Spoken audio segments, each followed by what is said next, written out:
What's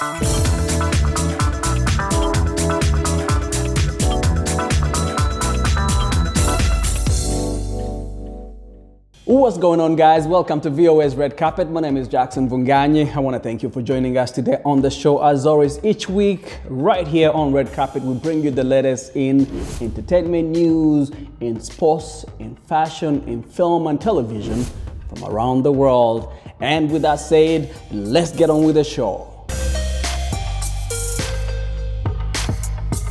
And we start our show with two football championships postponed from last year by coronavirus. The African Nations Championship wrapped up in Cameroon with Morocco beating Mali 2-0 to repeat as champions. The Atlas Lions are the first team to retain their African Nations Championship. And in American football, Super League 55 saw the Tampa Bay Buccaneers defeat Kansas City Chiefs in Florida. The big game always comes with some powerful performances. In a pre-recorded video, Alicia Keys performed Lift Every Voice and Sing, a song that has been historically meaningful in the Black community. Grammy-winning artist Her stunned viewers with her rendition of America the Beautiful. Amanda Gorman, the 22-year-old who performed at the presidential inauguration last month, became the first poet to perform at the NFL show. And of course, The Weeknd took control of the halftime show, performing a medley of his hits including Starboy and Blinding Lights in a sparkling red blazer. Born to Ethiopian immigrants, the 30-year-old award winner was backed by scores of dancers and singers throughout the performance.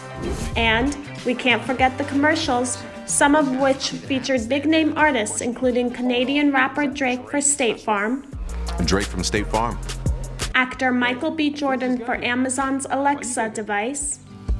Who's that? Alexa, turn on the sprinklers. Honey, I already ran the sprinklers. Cardi B, along with Wayne World's Mike Myers and Dana Carvey for Uber Eats.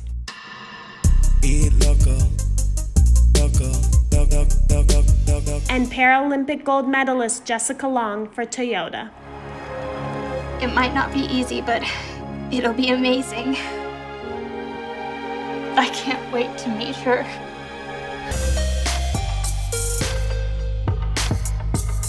A new music museum, 2 decades in the making, is telling an important and often overlooked story about the roots of American popular music.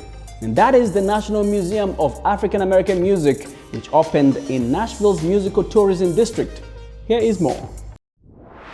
The museum is touted as the first to span multiple genres, including gospel, blues, jazz, R&B, and hip-hop.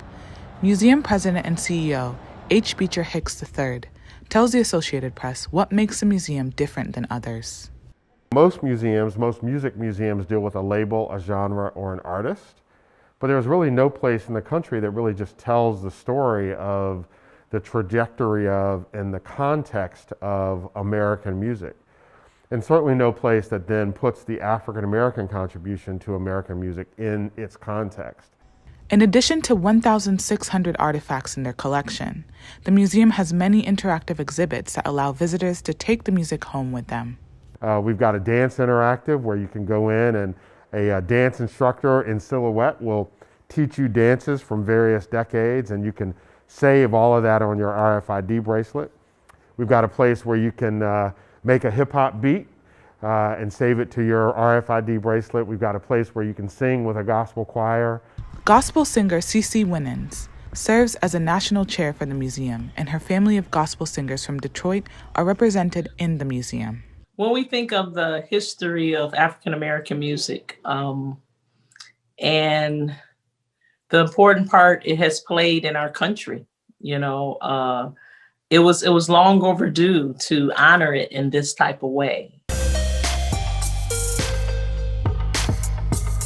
And this year's MTV Africa Music Awards have been postponed, scheduled for Kampala on February 20th. The Mamas, as they are called, were going to be live streamed as a virtual event, like many of the other awards shows that are taking place during the coronavirus.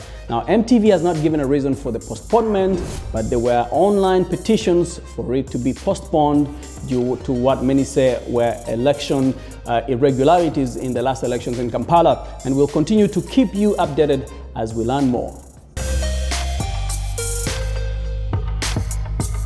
And from music to film, in Ghana, the award-winning film Daye, also meaning Good Night, tells the story of two children taken on a life-changing trip by a stranger. Red Carpet's Barbara Ferreira Santos spoke with the film's Ghanaian-born Belgian director, Anthony Nti.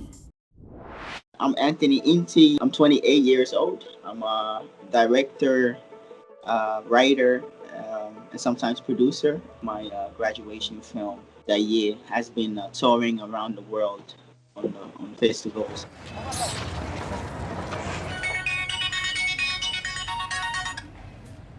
Hello, Matilda. The film is about three characters, two kids, Matilda and Prince, kids from Medina, Ghana, and they encounter peer pressure, actually, in the sense of that Matilda is playing football and needs Prince to come join because Prince is a good football player, but Prince actually has to be home. But Matilda convinces Prince to come play football. He gets into trouble, and because of that, he has to run away from his house. And they encounter Boga, a foreigner from Ghana, who invites them to join him on a buffet. During this road trip, we get to know that he actually has some alternative motives with the children. Have you guys eaten yet? No. You hungry? Yes. I'm going to have some buffet. You want to join me? The story for me, I just wanted to tell it in Ghana because autobiographical things that happened. For instance, when Prince go back to his house and he has to dodge his mom's slap, Nobody dodges their mom's slap. And I did that when I was a kid. Matilda! Matilda! Sabone, bra.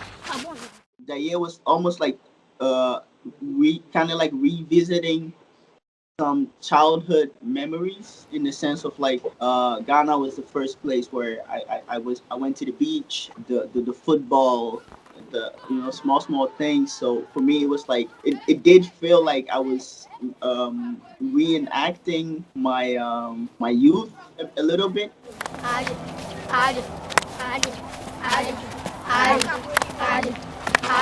The funny story is that actually the film was written originally for two boys, and we did an audition at a school, just a regular primary school. The first person that walked in was a girl, and that was supposed to be me, and like she was better than who I was as a kid. So we were like she's amazing, and then we worked around her, and then Prince came in, and Prince is a bit more toned down, always kind of like thinks a bit longer, while Matilda is like living in the moment.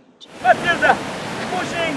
Prince pushing Matilda! The challenge for us was to tell the story through the perspective of the kids, but then once we switch to the adults, there is this tension that is there. So it was from the start like very, very well timed when we were gonna have the playfulness of the kids, and when every time it clashed with the adults, we made it a little bit tense without any real violence, actually.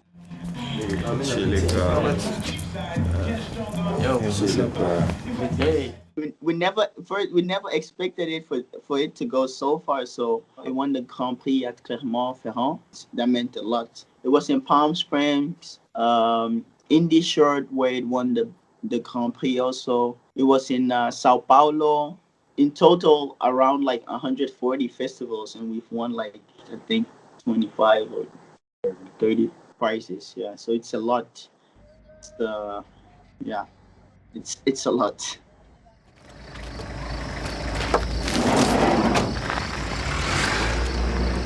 Indeed, the you.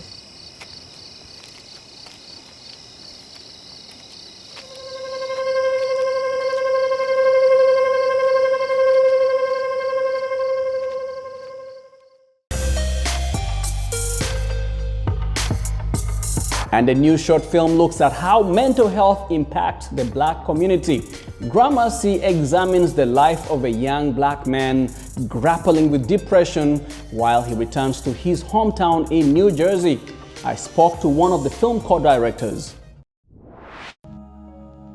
Since March of last year, filmmakers around the world have had to halt production on projects, and for those who had completed their films, launching them was difficult with the shutdowns of movie theaters. For the filmmakers of Gramercy, the pandemic presented a unique challenge as to how to make the film accessible to a wider audience. We had to push back the release of the movie by 7 or 8 months because of it, and it ended up kind of making us just drop those expectations. And it was like, okay, well, whatever happens now, whatever comes up, whoever sees the film, that's just something to be grateful for. I know that might sound a little trite, but it's not. It's very sincere and true. While making this movie, Pat Heywood and his co-writer and director Jamil McGuinness tapped into personal experiences with depression, a condition that, according to the World Health Organization, affects over 260 million people globally.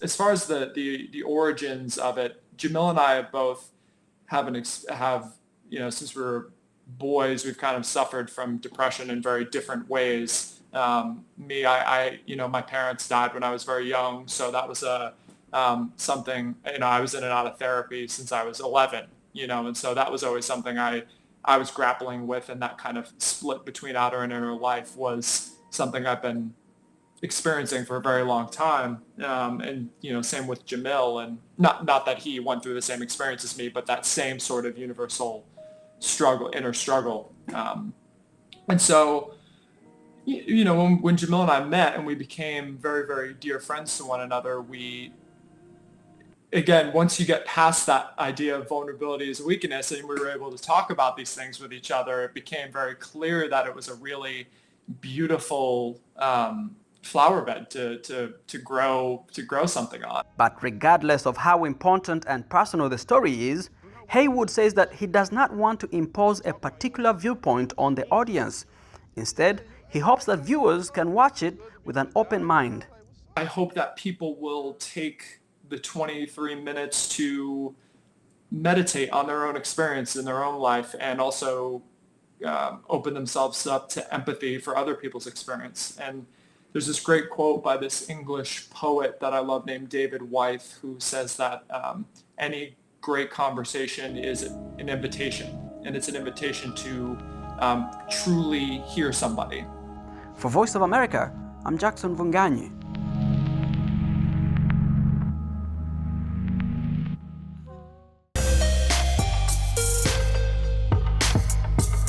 And we close out the show with a special treat for Apple TV viewers. To celebrate Black History Month in the United States, the streaming service is airing a conversation with Oprah on her latest book club selection for free. In the Oprah Conversation program, Winfrey talks with Pulitzer Prize-winning journalist and author Isabel Wilkerson about her book, Caste, The Origins of Our Discontents. The two of them and a panel of readers bring attention to race and discuss the concept that America is built on a caste system. The two-part episode on the book that Winfrey says might be the most important book I've ever chosen for my book club is available for free on Apple TV throughout the month of February. Well, at every turn and in everyday encounters, signs and symbols and customs were used to elevate the upper caste and demean the lower caste. Can you describe some of these? Well, we're all familiar with the colored only and the white only signs that existed throughout the South for much of that time. One of the things that we may not pay as much attention to is that they went to the trouble of making sure that the water fountains for white people, the dominant caste, were bigger, looming over often the smaller, literally lower water fountain that would say for colored people. At every turn, the symbolism, the imagery, the reminders were always there.